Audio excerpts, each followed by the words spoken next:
understand the different sectors and how they work.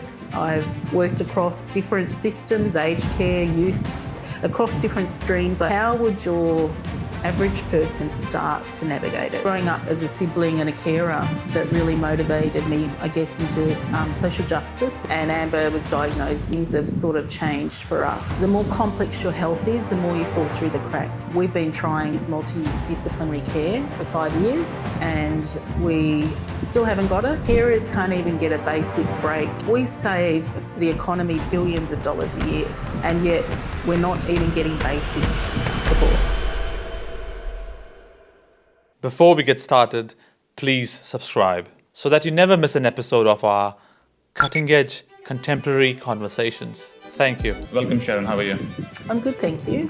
Thank you for your time today. And we have had many conversations across the last couple of years. And I love the perspective you bring to the conversation all the time, every time. And you have observed care sector and then you've lived the care sector as well. Before I get on your observation on the sector, I would like you to share your story, your involvement and then your life story as well, and then talk a bit about your purpose as well if you can. Yep, sure. A lot of people might not know this, but I actually, growing up, I grew up in a family where my parents were both working, very working class. And I had he's a sibling, I have a sibling who had a lot of needs, disability, dyspraxia in the family. And growing up, he had a lot of OT and physio and other needs. And with working parents that often did shift work, and my sister and I often became his carers. And it was actually my experience growing up and seeing some of the gaps for carers that actually got me into disability support work. So I was 18, my first job, working in respite homes, providing assistance in group homes. And it was growing up as a sibling and a carer that really motivated me, I guess, into social justice and social work. And that was my whole sort of purpose I discovered in life. But it was really having Amber. And I was late 20s when I discovered Amber had more significant needs, and she also she's an intellectual disability as well. And Amber was diagnosed with dyspraxia and had physical disabilities. But it's really been the last couple of years last 5 years actually, where things have sort of changed for us. Amber had her first psychosis 5 years ago, and it was pretty significant. And it pretty much has changed our lives. So from there, we've had a lot of challenges with the mental health system. Amber has very complex mental health, so really acute psychosis. So we've had a lot of difficulty navigating and trying to get the right help and support.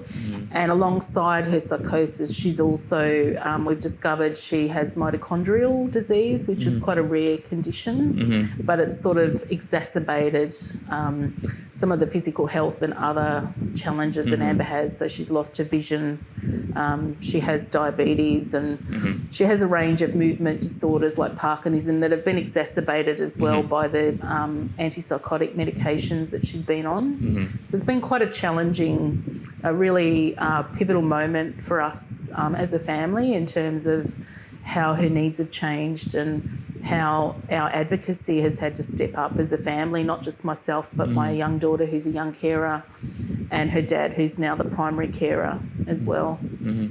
I think that perspective adds, I should not prey on people to have that, but that perspective adds a bit more dimension to the work you do.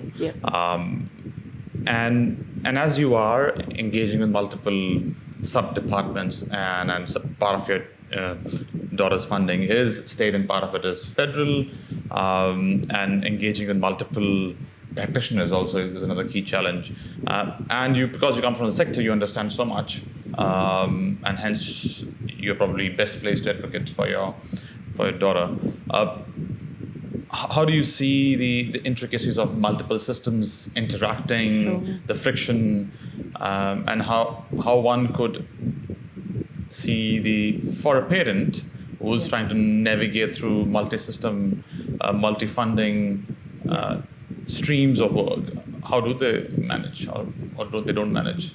Well, yes, what I've discovered really is if you have a more complex condition, so really multi-layered, so neurological, psychiatric, physical health.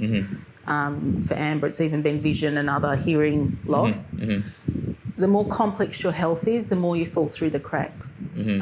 So it's near impossible to get what they call the gold standard, and the gold standard is multidisciplinary care.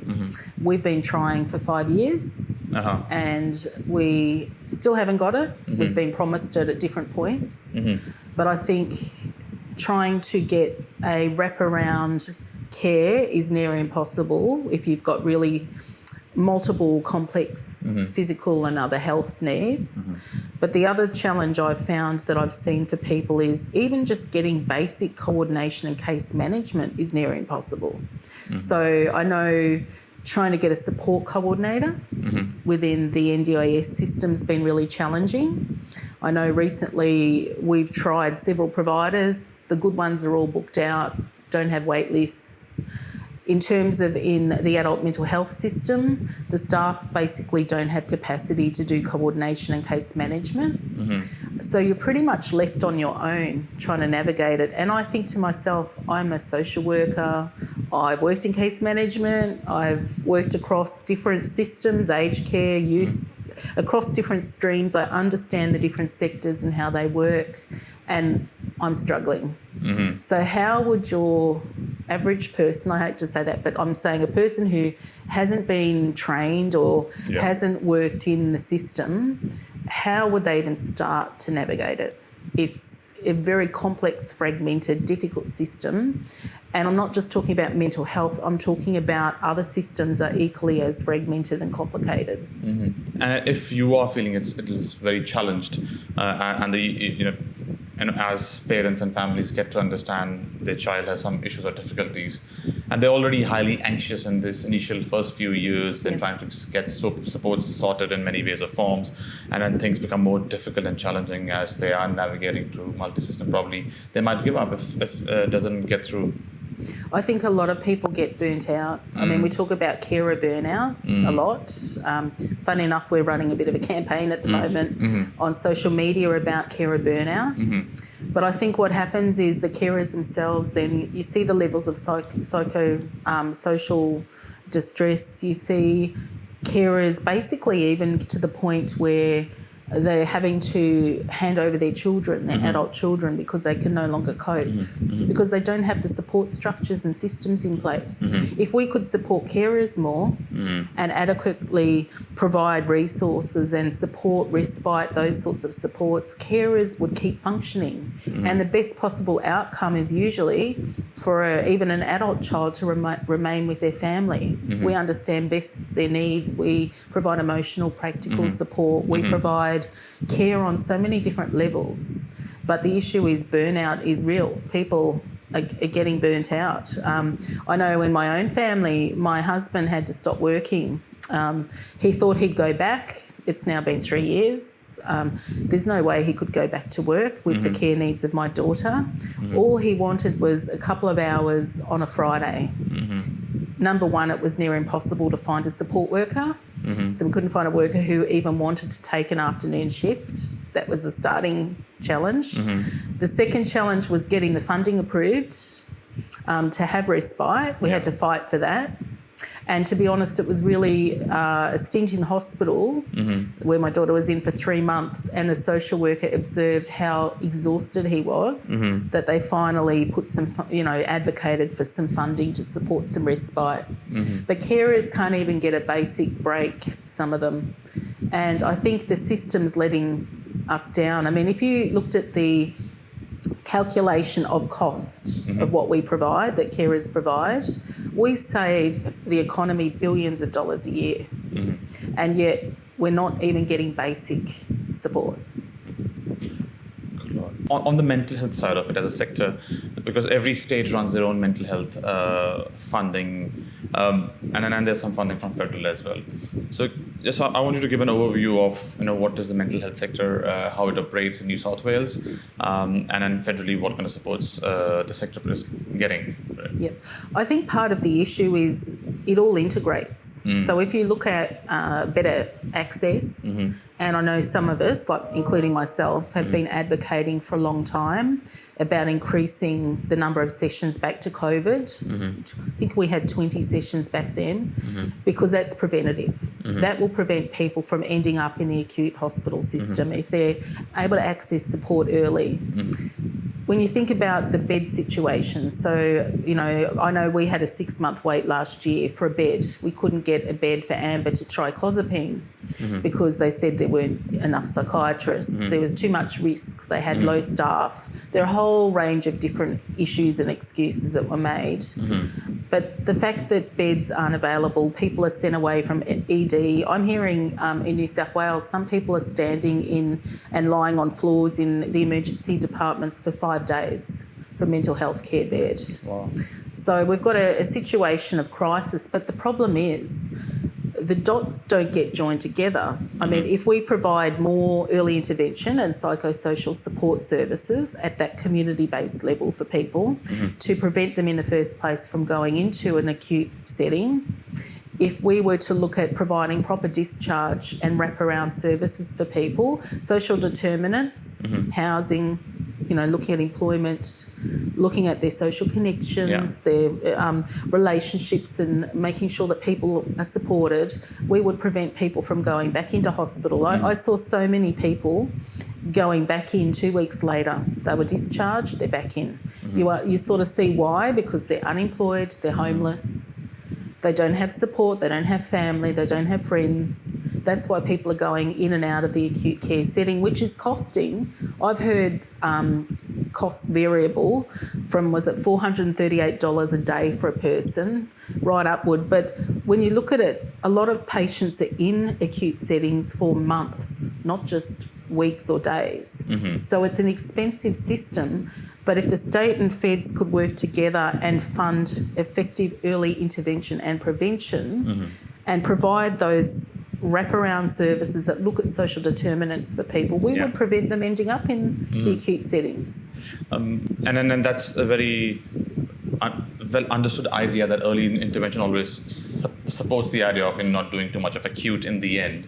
But that takes a bit of a long time to set up, a bit more of keener understanding from state and federal departments to come together. And as it becomes interdepartmental, and incentives drive behavior, every department has their own incentives and then more own objectives or outcomes to achieve. So it just doesn't align that well. So how do you create stronger incentives for government to come together, federal and state, to have more of a seamless experience? Our systems are very output-based. So, for example, you asked about New South Wales. In New South Wales, we're activity-based funding. And when you look at KPIs, it's all number crunching. So it's number of beds, the amount of time in hospital. It doesn't think about, well, was there a quality, holistic care plan put together? Did you look at, it's like when my daughter went in for diabetes, we were hoping they would look holistically at what else was going on. It was like, no, we get the person in and out within a certain time frame. We're not going to explore the other health issues going on here. We're just going to treat the diabetes. I think the issue is that we're very output focused. We're not outcome focused. So, for example, in France, I've been looking at the Lille model over in France, talking to Elaine, who runs a community board over there, and they have catchments, not local health districts. They actually have recovery plans as part of their outcome measurements. So individual patients' recovery plans are all fed in to how they measure outcomes.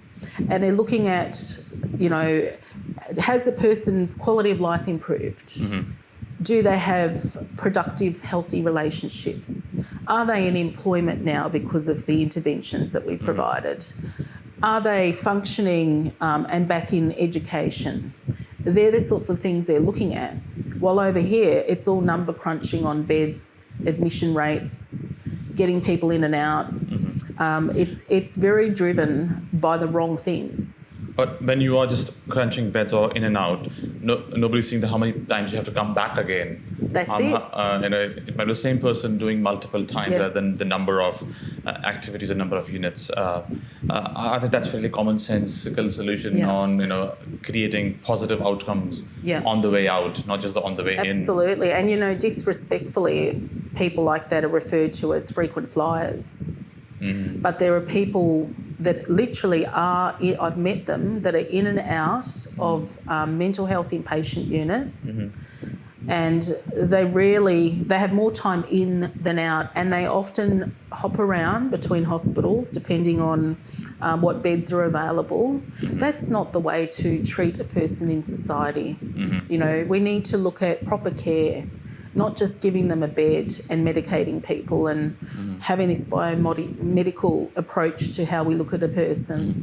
Can you also go a bit more deeper dive in the broader mental health sector in New South Wales? What kind of organisations are delivering what kind of care, and what kind of demographics or what kind of types of mental health issues or challenges are supported? Yep, sure. I think in New South Wales, I think a lot of it is also to do with stigma. Mm-hmm. So there's a lot more acceptance now of conditions like anxiety, like depression. Mm-hmm. We've definitely reduced stigma in that area. Mm-hmm. Unfortunately, we have had increased stigma around conditions that are more complex. Mm-hmm. So, for example, I was talking the other weekend, I went to the Bondi Junction inquest, which was a symposium talking about the learnings from the Westfield Bondi Junction. Mm-hmm. And I actually shared with people in the audience, we had the experience about 2 weekends after that horrible incident. It was very catastrophic for all of us, but we had the experience standing in a line to get some lunch, my daughter and I. It was her first leave pass. She'd been in a psychiatric unit for a couple of weeks. Mm-hmm. And we had the experience of people talking in derogatory terms about schizos, and people that schizos should be locked up, should be medicated, they shouldn't be allowed out, basically. They're all dangerous. And that was the sort of fear that came out of some of the media reporting around that incident. And I know I had to drag Amber out of the line and go out of the shopping centre because it was too distressing. And for her, she had tears. She saw it as an attack on her, and felt responsible. So I think certain conditions, we're coming a long way, and part of that is stigma, part of that is better treatment. So obviously CBT is quite effective, for example. There's different views on different treatments, but I think we have come a long way with certain conditions. But in mental health psychosis, we're treating people with medications that were created back in 1952. Amber's on clozapine, which has severe side effects. It has a lot of risks with it, and we haven't advanced treatment for those conditions for decades. And yet when you compare treatment, I compare myself. I had to go into the breast clinic, quite a personal story, but I want to share it because it highlights the difference in treatment.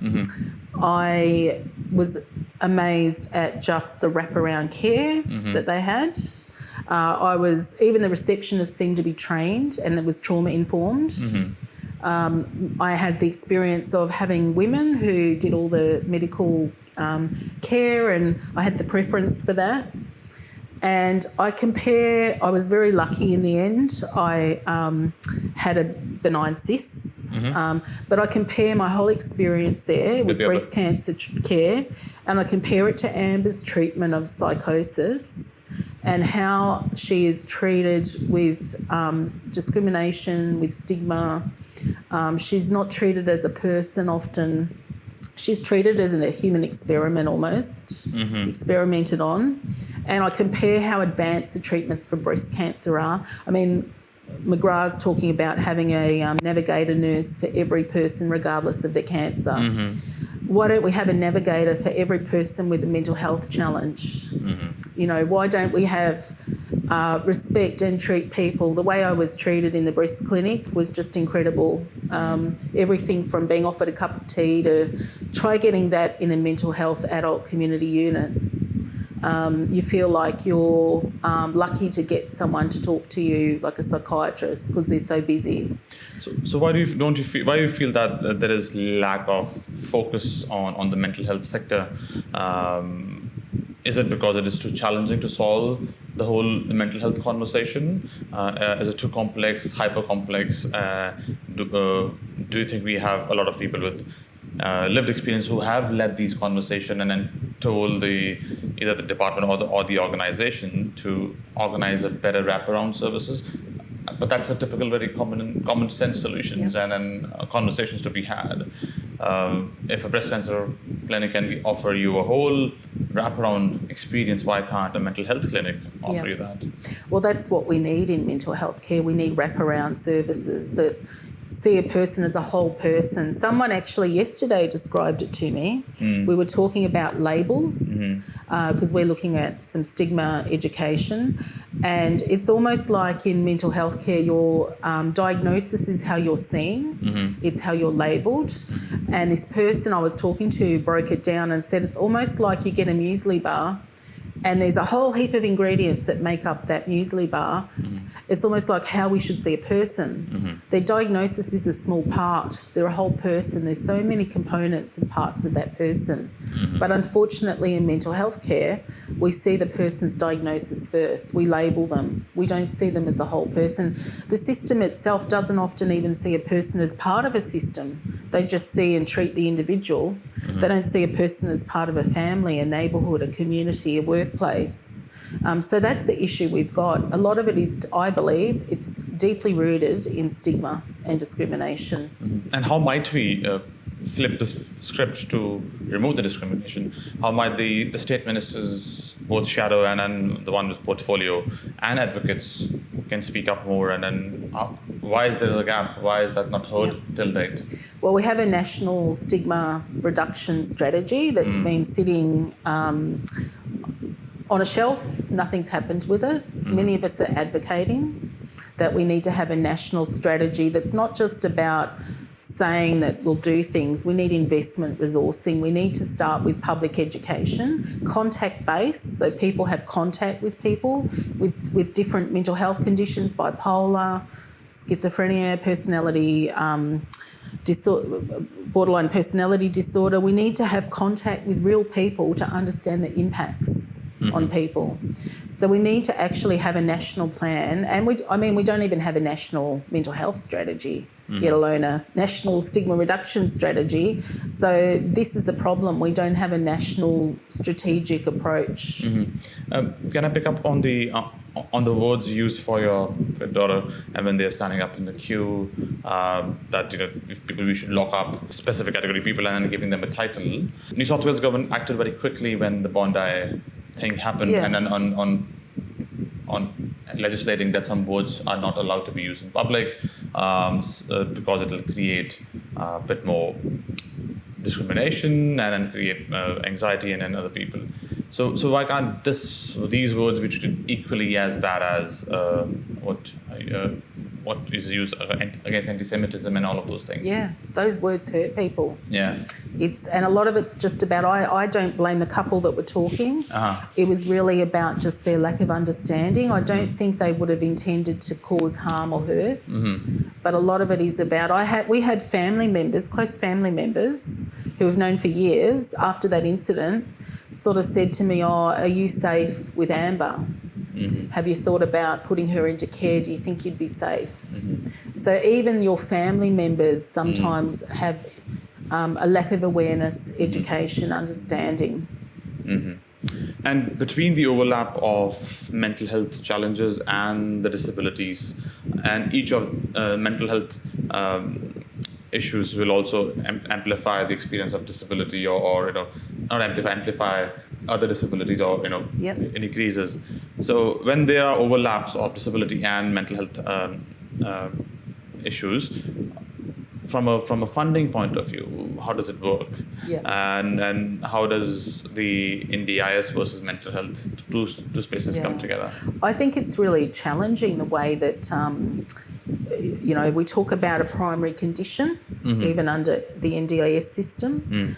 And I think it can be quite challenging, because what do you say is your primary condition? At the moment, my daughter's primary condition is an intellectual disability, but I would say that her psychosis has the most impact. I would say that it impacts her focus, it impacts her relationships, her well-being at times, ability to participate, have relationships are really important. So I would say, if you ask me what would have the most impact, that would probably be above even losing her vision. But then the system doesn't recognise that. It's almost like it only would default to one disability. It doesn't see a person as a whole and the other impacts that other disabilities are having on the person. So, and we talk about functional assessment and looking at impacts of that disability on a person's ability to function in their quality of life. But I don't think we do a good job of looking at that either. I think that, and then you've got the lack of integration and silos between systems. So I think I shared, we've been trying to get neurology to work with psychiatry. Near impossible, really difficult to get both. Very hard to find a neuropsychiatrist. So you find the systems are very siloed and they just won't work together. And families find that all the time. They come up against, and that's where a holistic care plan is not in place, because you've got siloed approaches where specialists don't work with other specialists. You can't even get a public hospital often to share information with a private hospital. Even within the health record system, try seeing some of that shared between specialists. Like we have data issues as well. And try moving state. Oh, don't move state, because nothing will be shared. It's the whole data management system. In a way, the system are restricting mobility for Australians to move from one state to other state. Yep. We should be allowed to move and live wherever we want to. Yes. But if you have some clinical medical conditions, so probably the experience will be more. Absolutely. You redo probably a lot of things. I heard something profound the other week, actually. I was listening to Elizabeth Young. So her daughter was murdered in the Bondi inquest. Just an amazing woman with such integrity, and the way she spoke. But she said something really profound. She said, we might be a federated system in Australia, but we're not. She said, depending on where you live, depends on what access and equity you have to healthcare. And the data is another issue. The fact that we can't, people have to keep retelling their stories. I know we do, even between a team, let alone between healthcare professions and hospitals. And we constantly repeat the story because it hasn't been handed over. The traumatisation that happens for people having to constantly repeat their story to people as part of that failure of being able to share information, all these issues that come up, privacy, confidentiality. Surely there has to be a better way that prevents people from being re-traumatised all the time. Yeah. Has AI came to your sector, and how, because people are using some tools for social isolation. So how are you implementing AI within your organization, and what you're seeing, what kind of AI tools are being used across your sector and in supporting mental health outcomes? Sure. I know we've got it on our topic for our staff board planning day. And we're facilitating, got an external person facilitating a workshop around culture, because culture is important, and how does AI fit within your culture. I have seen it used really effectively in healthcare. Neurologists are using it, Amber's neurologist uses it to actually note take, but also look at symptoms and plotting symptoms and patterns. And so I think in healthcare it could actually provide a lot of assistance with analysis of the different symptoms and conditions, and also even I've used it myself. Amber's had so many medications and so many side effects, so I was able to put all those reports in and then print out for her new neuropsychiatrist print out a table that has all of the treatments and side effects. So it can be very useful for treatment and for tracking, and I see potential of it. I know it's being used a lot to cut down the administrative workload. I know I use it for that because it gives me more people time, and I'd rather invest into people time. So I use it for everything from doing board minutes and a lot of us are doing that because we see the value of having more time for people. Somebody used this term who are using AI in the frontline care sector. So hold the hand, not the pen. Yeah. So you're spending more time instead of writing case notes or session notes, you're doing more care work. Yeah, absolutely. Amber's neurologist certainly has been using it for that, for more time with patients. I wholeheartedly support it. I think if it can cut down admin time for specialists and they have more time with a patient. Yeah. As you see the evolution of, we are being exposed to more mental health conditions as we go, and then more, again, the whole spectrum keeps on expanding on mental health. And more conditions being identified and all of that. So how do you see what are the causes of these expansion of conditions? How's the spectrum looking like? And then what's your observation on those? It's interesting, isn't it? There's actually a bit of a movement happening at the moment. I'm doing some work with Macquarie University, so we have a couple of partnerships, and they have the Wellbeing Lifespan Centre. And there's a bit of a movement to try and more or less, it's probably not the right wording, but let's just say even just start again with the diagnostic manual, the DSM. Because a lot of us think that putting a person into a pigeonhole might not be that useful sometimes. Yeah. And often, as I said, the label comes first before the person. Sure, don't get me wrong, sometimes it can be helpful for people to pinpoint and know what their condition is, to understand it, so it has a place. But a lot of us feel that labelling is often used, and people, sometimes, I hate to say it, even psychiatrists get behind the label rather than thinking outside the box, being a bit more lateral and thinking about what else might be happening for that person. Do you see a broader national level is a conversation happening to bring together sectors or bring together, is there a movement you're part of, or because one could see similar challenges you can find within the aged care sector, within the disability sector, within the mental health space or family domestic violence. So everybody is talking about similar challenges, whether you talk about moving from one state to other, whether we talk about, systems talking to across multiple departments. It's very similar challenges across different silos. Do you think is there a possibility of all of us coming together from all sectors to say, okay, why can't we have one singular conversation and on all these topics, but the solutions are similar, but the diagnosis and treatments are different, but the solutions broadly to come together and then save time and then save resources. Everybody knows who's doing what. What do you think about that kind of a scenario? Well, I think through life, there's different transition points that are critical, and that's even for mental health. So it's whether it's becoming a parent or even moving out of home, getting your first job, becoming an empty nester, losing a partner, divorcing. Like there's all these transition points that happen, moving into aged care, getting older, retiring.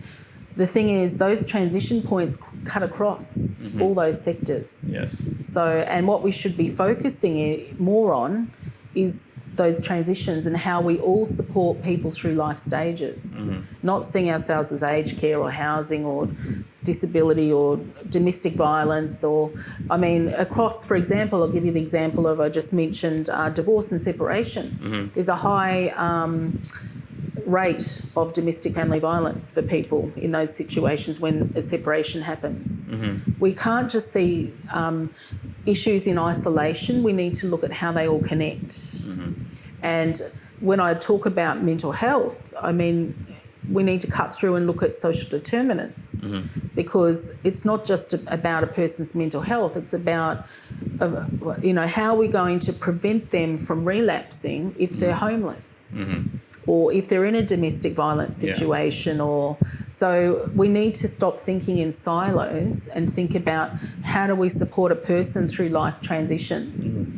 In conclusion, if you can talk on how to lead, how to be a leader in this space, because things are very dynamic, ever evolving, changing all the time, and very emotive at times. And empathy is you might get out of empathy at some days. So how do you lead, and what is a leadership style, and what kind of tools do you use to for yourself as well? Yep. I definitely work in that adaptive leadership space. So you can't just look at solving solutions from a technical lens. So an example, in New South Wales, we've been advocating for a Human Rights Act in New South Wales, which I just received a message there will be an inquiry. I just had an email just before I got here.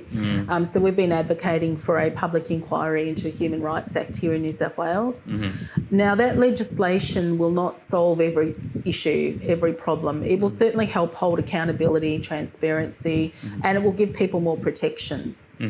But it needs to sit alongside adaptive behavioural change. So we need to see a change in mindset. What does person-centred truly look like?